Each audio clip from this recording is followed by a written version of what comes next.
की या जगातील सर्वात सुंदर जागा कोणती, तर मी म्हणणार ICU. मित्रांनो, या जगामध्ये फिरण्याची इच्छा प्रत्येकाची असते. कित्येक जण तर महिना टूर वरती असतात. एकटं, मित्रांसोबत, फॅमिली सोबत आपण फिरण्यासाठी वेगवेगळ्या स्पॉटच्या शोधात असतो. पण जर का कोणी मला विचारलं की या जगातील सर्वात सुंदर जागा कोणती, तर मी म्हणणार ICU. हो, बरोबर ऐकताय तुम्ही. जगातील सर्वात सुंदर जागा जर कोणती असेल तर ती म्हणजे ICU. दोन व्यक्तींमध्ये भेद निर्माण करणारी कोणतीच रेष ही इथं नसते. तुमचा धर्म, तुमचा जात, तुमचा वर्ण, श्रीमंत, गरीब असा कुठलाही भेदभाव या ठिकाणी नसतो. एवढंच नाही तर निसर्गाने तयार केलेला स्त्री पुरुष असा भेदभाव ही या ठिकाणी नसतो. तो काचेचा दरवाजा ओलांडला की सगळं भेद तिथंच संपतात, ज्या ठिकाणी तुम्ही बाहेर चपला सोडलेले असतात आणि आतमध्ये जातो ते म्हणजे फक्त आणि फक्त मानवी शरीर. आयुष्याचा अर्थ उलगडून सांगणारे लाखो पुस्तकं, ग्रंथ असतील किंवा जगावं कसं असं शिकवणारे असंख्य गुरु असतील, पण जो अर्थ, जे तत्वज्ञान इथं ICU मध्ये मिळतं ते कुठंच वाचायला मिळत नाही. आयुष्याचा खरा अर्थ जो मिळतोय तर तो मिळतोय या ICU मध्ये. म्हणून ही जागा फार आणि फार सुंदर आहे. एखाद्या घरात भुताटकी असते, कोणीतरी कधीतरी तिथं मेलेलं असतं. लोकांना तिथे भीती वाटते. कुठेतरी रस्त्यावर, मोठ्या झाडाखाली अशाच अनेक अफवा पसरलेल्या असतात. भीती असते. इथं ICUच्या एका बेडवरती आजपर्यंत 100-200 न जाणे असे कितीतरी असंख्य लोक मेलेले असतात. कसलीही भीती नाही, काही अफवा नाही.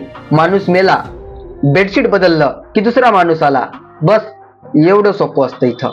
हिंदू, मुस्लिम, ख्रिश्चन, बौद्ध, आस्तिक, नास्तिक अशा सगळ्यांच्या फुफ्फुसात एकाच मशीनद्वारे ऑक्सिजन जात असतो. आपण बाहेर अशा अनेक बारीक सारीक गोष्टींचा अनेक विचार करत असतो. कोणाला काय वाटेल, कोण माझ्याबद्दल काय विचार करेल, कपडे कसे असतील, माझा मेकअप कसा असेल, माझ्या बोलण्याला, माझ्या भाषाला.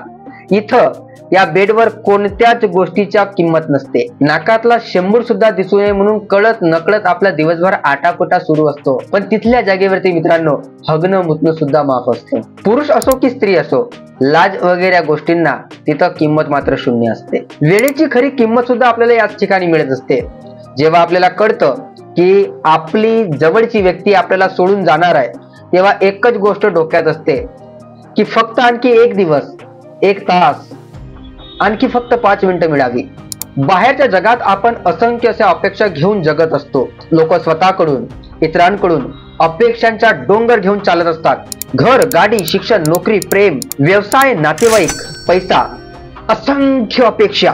तिथे फक्त एकच अपेक्षा असते, फक्त एकदा तरी डोळे उघड.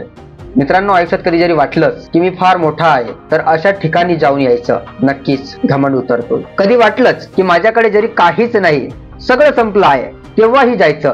तेव्हा आपल्याला कळतं की आपल्याकडे काय आहे. आपल्याकडे अजून खूप मोठा संपत्तीचा साठा आहे. निसर्गाने माणूस निर्माण करते वेळी जो उद्देश समोर ठेवलेला असेल त्या उद्देशातील माणूस मला त्या ठिकाणी दिसतोय. म्हणून ही जागा जगातील सर्वात सुंदर जागा आहे. धन्यवाद.